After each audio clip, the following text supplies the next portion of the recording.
अस्सलाम वालेकुम प्यारे बच्चों। आज का हमारा टॉपिक है parts of body. Our body is a living machine. सोनियस बॉडी यह जिंदा मशीन।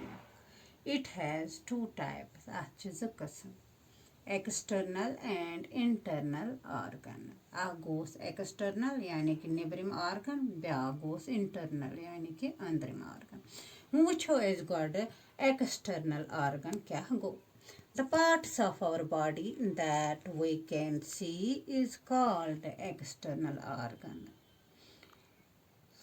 Body हुन सान जिस्मुक सो हिस्से युस हसा हेकान वुचित अथ हसा वनान एक्सटर्नल आर्गन।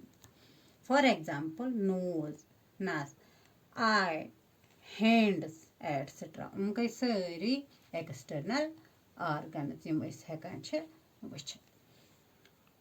ब्याख इंटरनल आर्गन यानी कि अंदरिम आर्गन। वुचो सो क्या गो। The parts of our body that we cannot see is called internal organ.